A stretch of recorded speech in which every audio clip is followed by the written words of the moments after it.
Epson. Ayan, no, nagpapansit na, maintenance box error. Ayan yung model WFC 5790. Tapos ang lumalabas sa computer or laptop nyo, ayan.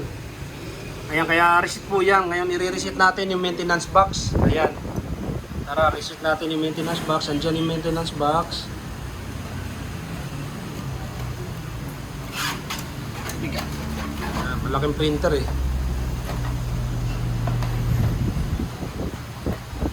Ayan po yung pinaka-maintenance box niya. Ayan. Ayan, ayan yung receiver natin. Kaya ayan, no, maraming support yan. Kaya hindi mo na kailangan bumili lagi ng ganito kasi i-reset mo na lang. Ibabag to zero mo.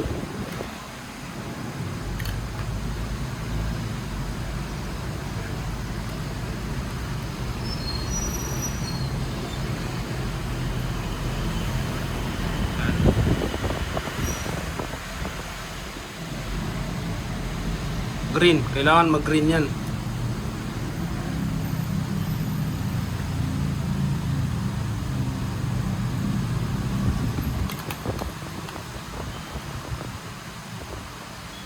Green, ayan. Ayan po, na-reset na. Ayan, pwede nyo nang alisin. Ayan, ibalik nyo na. Ayan, tapos pupunta tayo dito para ma-detect nya.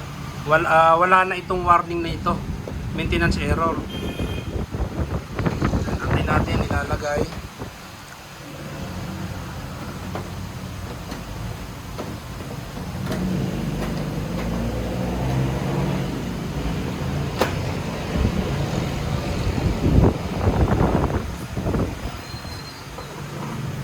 Yan, tapos yan, okay nyo na. Ayan, madidetect na niya na na-reset na yung maintenance box.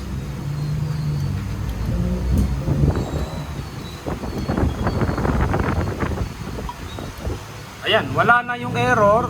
Tapos ready to print na siya. Ayan, magpo-print na siya kasi magsasample na siya na okay na.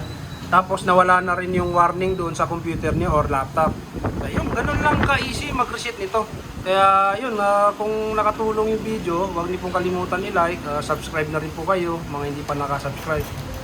Kaya yun, maraming salamat po.